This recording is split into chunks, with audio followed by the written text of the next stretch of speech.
Salut les amis, Jean-Pierre de teamtennis.fr, content de vous retrouver pour cette vidéo, j'espère que vous êtes en forme.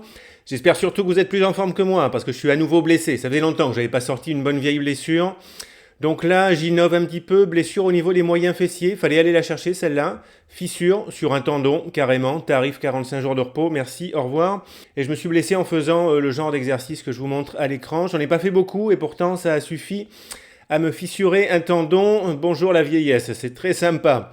Bref, ça m'a quand même pas empêché, juste avant de me blesser, de tester ces raquettes Babola Pure Strike 100, version 2024, en plan de cordage 16x19, et la toute nouvelle, en plan de cordage 16x20. Je vais vous dire ce que je pense de ces raquettes. Let's go!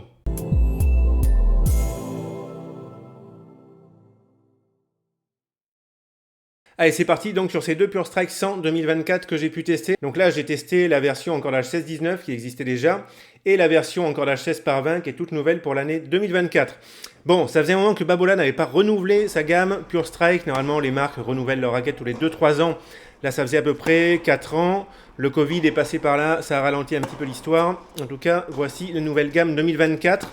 Avec comme nouveauté essentielle, je trouve la rigidité des raquettes qui a été abaissée, ce qui réduit un tout petit peu leur puissance par rapport aux versions de 2019. Par exemple, la Pure Strike 100 en plan de cordage 16-19, sa rigidité passe de 68 à 63, ce qui fait quand même une différence significative.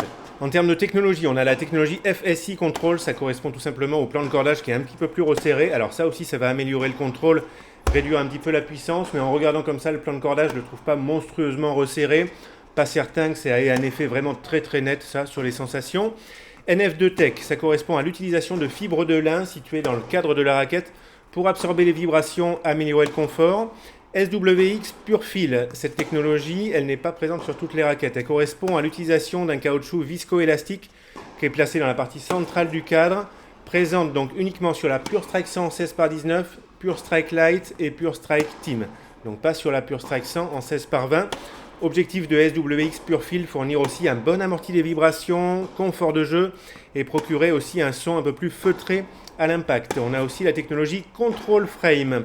Alors ça, on le voit dans pas mal de marques, ça correspond à la forme du profilé de la raquette qui mélange une forme carrée et une forme un petit peu elliptique, histoire d'améliorer la stabilité du cadre et de donner un bon compromis entre la puissance et le contrôle. Alors ensuite, on jette un petit coup d'œil aux caractéristiques techniques que je vous affiche au passage à l'écran. Je commence à regarder un petit peu la 16x19 qui existait donc déjà en 2019. Caractéristiques à peu près identiques à la version précédente, sauf quand même la rigidité qui passe de 68 à 63. Ça c'est important, ça va baisser un petit peu la puissance de la raquette.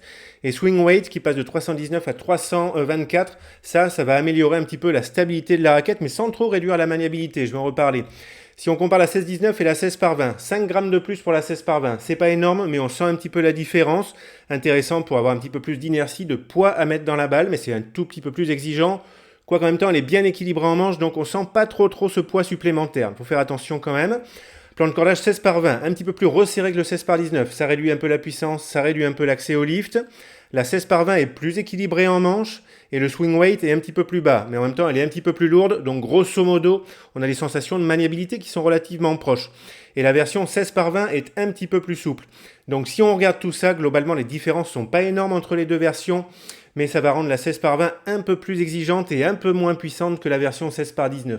Allez, avant de continuer sur mes sensations de jeu avec ces raquettes, je remercie tout d'abord ASICS avec qui je suis partenaire, qui m'envoie les vêtements et les chaussures que j'utilise pour le sport, vraiment top. Donc merci ASICS et merci Babola et Tennis Warehouse Europe qui m'ont envoyé ces raquettes pour test. Tennis Warehouse Europe, site de vente en ligne avec qui je suis partenaire depuis des années, chez qui je vous invite à aller pour vos achats de matériel de tennis. Et je vous laisse un lien affilié dans la description sous la vidéo, c'est super sympa si vous cliquez dessus. Pour faire un achat sur ce site, ça ne vous coûte rien de plus, ça indique que vous venez de ma part et ça m'aide à continuer les vidéos que je fais sur YouTube. Merci à tous. Allez, on enchaîne avec la puissance de ces raquettes et je vous mets à l'écran une comparaison en termes de puissance avec d'autres raquettes pour pouvoir les situer un petit peu. Bon, ces deux raquettes, elles font partie de la gamme Pure Strike de chez Babola, qui comporte les raquettes Babola les moins puissantes. Dans cette gamme, elles font quand même partie des raquettes les moins exigeantes grâce à leur tamis de 645 cm², qui assure un minimum de puissance et qui les rend pas trop durs à jouer, même si ce sont quand même des raquettes un petit peu orientées contrôle. Leur puissance, elle est quand même plus réduite que celle des Babola Pure Drive ou Pure Aero en 300 grammes. Donc sans être hyper dur à jouer, elle se destine quand même à des joueurs qui veulent une puissance un petit peu réduite et une sensation de contrôle qui est présente. La Pure Strike 100 en 16x19, elle est un petit peu moins rigide et un peu moins puissante que la version précédente, je l'ai dit, rigidité qui passe de 68 à 63. Et la version avec un plan de cordage plus resserré, 16 par 20, nouveauté 2024 de cette gamme, elle est un peu plus souple et un peu moins puissante que la version 16 par 19. Celle-ci, elle se destine à des joueurs qui veulent encore un peu moins de puissance et un peu plus de poids qu'avec la 16 par 19. Alors, personnellement, j'ai fait 2 séances de test avec ces raquettes avant de me blesser. Donc, sur la première séance, j'étais pas en méga forme. Ça fait un moment que j'avais pas joué, c'était pas la super forme physique. J'ai un petit peu manqué de puissance en début de séance avec les 2 raquettes, surtout côté coup droit, un coup qui est moins puissant que mon revers. Du coup, j'ai commencé à en avoir un petit peu marre, donc j'ai mis plus d'intensité, un peu plus de physique là dans les frappes pour avoir le niveau de puissance que j'ai l'habitude d'avoir. Donc après c'était correct, mais il a fallu mettre un petit peu plus d'intensité de physique. Lors de ma deuxième séance de test, alors là j'étais plus en forme physiquement, j'ai eu de bien meilleures sensations en termes de puissance. Côté service, mon point faible, sensation à peu près correcte, ça m'arrangerait quand même d'avoir plus de puissance facile, mais c'était correct. Et ça montre que les raquettes ne sont pas non plus super dures à jouer si ce n'est pas la catastrophe pour moi au service. Donc globalement, tout ça, ça montre que sans être hyper dur à jouer, on ressent quand même le côté contrôle et puissance un peu réduite de ces raquettes qui demandent un minimum de puissance de la part du joueur par la technique, l'amplitude, vitesse gestuelle, relâchement ou alors par les qualités physiques. Alors j'ajoute qu'on pourra forcément moduler la puissance de ces raquettes avec la tension du cordage. Moi j'avais un Babolat XL en 1,25 tendu à 23 kg. C'est pas trop tendu, c'est du multifilament, ça m'a permis d'avoir un bon compromis, puissance, contrôle. Et j'aurais sûrement manqué de puissance en tendant à 24 kg ou plus, et encore plus si c'était en monofilament. Et en tendant moins, je pourrais gagner un peu plus en puissance, mais je pense que la sensation de contrôle qui fait partie de ces raquettes, elle resterait quand même présente. Alors ensuite, en ce qui concerne les effets, tout d'abord côté shop, j'ai eu des bonnes sensations avec les 2 raquettes qui donnent un niveau de contrôle très correct. J'ai quand même un petit peu préféré la 16 par 20 qui m'a donné une sensation de précision et de contrôle un petit peu supérieure. Côté lift, j'ai trouvé des sensations assez proches malgré la différence de plan de cordage, avec un accès au lift qui est vraiment correct mais en même temps sans être extrême. J'ai eu un accès au lift un peu plus facile avec la version 16 par 19 mais c'était vraiment correct avec la 16 par 20. Et il y a aussi quand même une bonne maniabilité avec ces raquettes, à condition quand même d'avoir une technique correcte, un minimum d'amplitude et relâchement.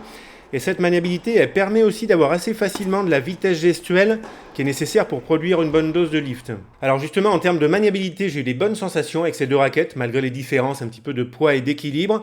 Avec ces 2 raquettes, j'ai trouvé le poids bien réparti entre le manche et la tête de raquette, sans que les raquettes soient particulièrement lourdes ou légères en tête. Alors la 16 par 20, elle est un petit peu plus lourde, mais elle est plus équilibrée en manche, 31 cm, et elle a aussi un swing weight un peu plus bas. Et du coup, je trouve que finalement, on a des sensations assez proches pour la maniabilité avec ces 2 raquettes, malgré les petites différences de caractéristiques. C'est avec la version 16 par 20 que perso, j'ai eu les meilleures sensations grâce au poids un tout petit peu plus élevé et en même temps à cette bonne maniabilité qui m'a permis d'avoir de l'inertie, sentir que je mettais du poids dans la balle, en même temps de la précision dans mes frappes grâce au cordage 16 par 20, la stabilité et tout ça en gardant une bonne vitesse gestuelle. À aucun moment, j'ai ressenti que la version 16 par 20 était fatigante, même en fin de séance, qu'elle avait trop de poids en tête ou alors que ça réduisait ma vitesse gestuelle. Ça, forcément, ça va dépendre de chaque joueur. Donc globalement, bonne maniabilité pour ces 2 raquettes. Alors ensuite, en termes de confort, j'avais déjà trouvé les Babolat Pure Strike de 2019 très confortables et avec un bon amorti des vibrations. Là, j'ai pas testé la version 2019 et la version 2024 de la Pure Strike 100 dans la même session. Mais de mémoire, j'ai pas ressenti de grande différence en termes de confort entre ces 2 versions. Mais à mon avis, les joueurs qui sont habitués à la version 2019 ils vont peut-être ressentir plus de différence en termes de puissance qu'en termes de sensations et de confort. En tout cas, j'ai trouvé des sensations assez semblables avec la version 16-19 et la 16 par 20. Toutes les 2 donnent un très bon niveau de confort, bon amorti des vibrations et j'ai pas vraiment ressenti l'absence de la technologie SWX Pure Feel sur la 16 par 20. Donc soit c'est moi qui sens rien du tout, soit la différence n'est pas très notable entre la 16 par 19 et la 16 par 20. Les 2 raquettes par ailleurs, elles ont une bonne tolérance, même la version 16 par 20 avec son cordage qui est un peu plus resserré. Perso, j'ai préféré les sensations avec la 16 par 20 dont j'ai trouvé les réponses un peu plus précises et prédictibles qu'avec la version 16 par 19 avec laquelle ça m'est arrivé de perdre un petit peu en précision quand je décentrais la balle, notamment côté revers où je savais plus trop où ça allait. Ça pouvait prendre un petit peu de la longueur de façon surprenante et j'étais moins surpris, je me suis senti plus précis, un peu plus en confiance avec la version 16 par 20. Allez les amis, pour conclure en beauté, on se fait un bilan complet de toute la gamme des Pure Strike, c'est parti, rien que de le dire, j'ai peur, on va essayer d'être efficace. Babolat Pure Strike 100 16-19, une des raquettes les plus faciles à jouer de la gamme Pure Strike. Pour les joueurs qui peuvent jouer avec un poids de 300 grammes, c'est pas super lourd, c'est vraiment polyvalent. Niveau fin de 4e série, seconde série, il y a beaucoup de joueurs qui peuvent jouer avec cette raquette. Joueurs quand même un petit peu puissants, qui recherchent une raquette en tamis 6,45 avec une puissance un peu basse, sans vouloir la raquette la moins puissante. Accès au lift, maniabilité correcte, bonne tolérance, bonne amortie des vibrations, bon confort. Et niveau de puissance un peu inférieur à la Pure Strike 100 16 par 19 de 2019. Pure Strike 100 16 par 20, la nouveauté 2024. Un peu plus lourde et un peu moins puissante que la Pure Strike 100 16 par 19. Pour des joueurs, on va dire, niveau 3e série, seconde série. Relativement puissant aussi. Qui recherchent une raquette pareille en tamis 6,45 avec une puissance un peu basse. Qui veulent une raquette avec un contrôle, un poids, une stabilité un peu supérieure à la Pure Strike 100 16-19, tout en gardant la tolérance des tamis 6,45. Maniabilité neutre, bonne stabilité, accès au lift correct malgré le cordage 16 par 20.